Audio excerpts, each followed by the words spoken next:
One of the examples of a former being impeached goes back to President Grant's Secretary of War. Is that a good example? Well, it is certainly an example of the Senate going ahead and trying somebody who was a former official. But that precedent cuts both ways. So in 1876, William Belknap, who was the Secretary of War for Ulysses Grant, was caught up in a corruption scandal. He was clearly guilty. At the time that he resigned, he basically acknowledged his guilt. Moments after he resigned, the House impeached him, and then they went ahead and had a trial in the Senate. At the end of the day, even though everybody knew that as a factual matter he was guilty, he was in fact acquitted because 26 senators said, look, as a factual matter, he's guilty, but we do not believe that under the Constitution he can be tried in the Senate. So although a majority thought he could be tried, not enough in order to convict him, even though on the facts he was clearly guilty. I would say a better precedent, for instance, would be Richard Nixon. Richard Nixon, of course, resigned. Nobody thought about impeaching him and going ahead and having a trial in the Senate. And in 2010, there was a federal judge who was also impeached. He resigned, and both the House and the Senate said, well, he's resigned. That's it. And the Senate trial was dismissed. That is far more recent and I would say compelling precedent. Ms. Wydra, same question to you.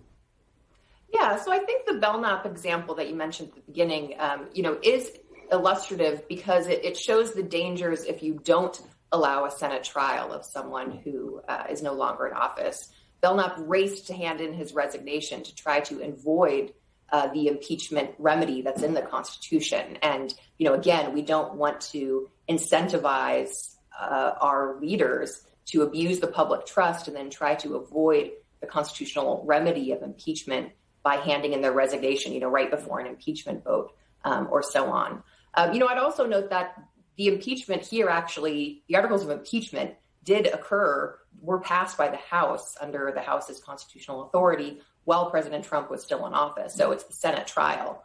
But I think that when we're talking about, what the Constitution requires, we look to the Constitution itself, and the Constitution, sets, as I thought conservative lawyer Chuck Cooper argued very well in the Wall Street Journal, what's essentially a mandatory minimum, using the language of criminal law, for impeachment, which is, the mandatory minimum in the Constitution is removal from office. But there is also this second penalty if someone is convicted under articles of impeachment, which is disqualification from future office. And that is extremely important in this particular case. Maybe those other cases, like President Nixon, the threat was no longer there to our Constitution and our democracy. But here, there is absolutely every indication that Donald Trump is not remorseful, in fact, continues to press his lies about the election being rigged or stolen that are very dangerous and detrimental to our constitutional democracy, that he intends to continue to try to seek public office. And so here, I think after what we saw on January 6th, and the lengths to which Donald Trump is unfortunately apparently willing to go, then I think the disqualification from office after conviction on articles of impeachment is a constitutional remedy that could not be more appropriate and more legitimate. Can I respond briefly? Oh, go ahead.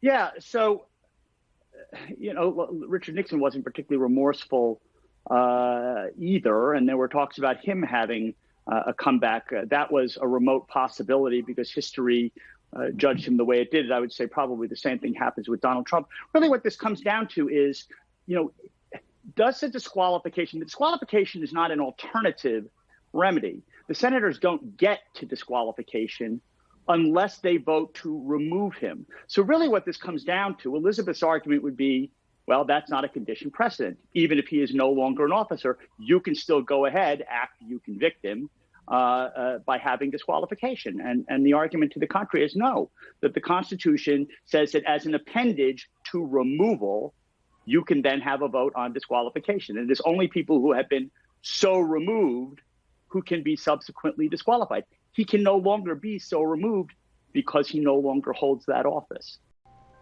Thanks for watching the Heritage Foundation's YouTube channel. With more than 500,000 members, we are the nation's largest conservative research and education institution.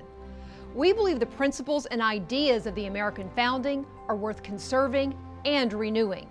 Please help us further our mission by subscribing to this channel and sharing our videos with your family and friends.